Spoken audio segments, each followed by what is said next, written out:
my kids were 10 and 16. Aye. Yeah, but anyway, when I came back, that's the point. When I came back, I was less risk averse because Dave was always the pushy one. I was always the good cop, bad cop. I was always the good guy in the background, kind of slowing things down, not wanting to take risks. That was typically my nature. Mm-hmm. And when I came back, I thought, stuff it. Aye. Honestly, I thought, stuff it. Like, we need to go for this.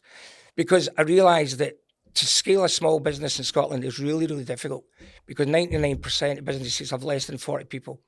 Less than 50 people, sorry. So you need to set, and there's 360,000 commercial businesses.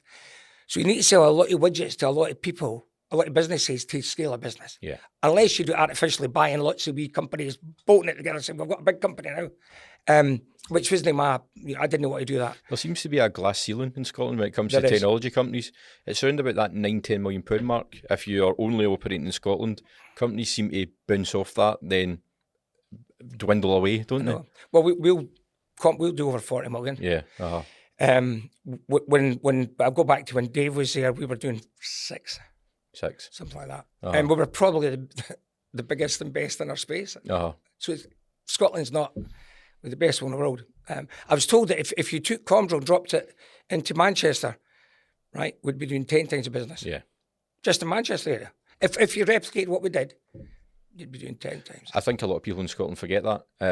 Obviously, we've got that whopping great big massive data centre, which was always too big for Scotland in terms of as it stood just now. Luckily, AI's came along and that's changing, and we'll fill that plus another 3 or 4 of them probably. But it's a real eye opener when you go down to Birmingham and London and Manchester, how small Scotland is.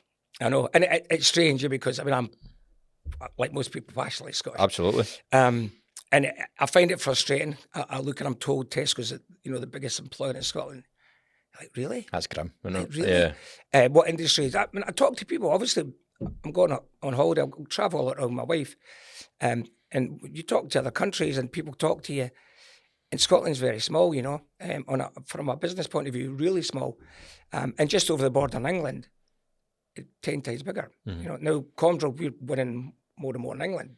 Because we've kind of hit that glass ceiling in Scotland. It's amazing when you travel these industries, but you normally come across a Scottish person at a senior level. Yes, everywhere. Yeah. That honestly never fails. And they need to leave to make their money. But they need to, this is the point, they need to actually leave to grow. So John Bennett, who was the Rangers, who was the Rangers chairman, John invested along with Ian Blackford. Mm-hmm.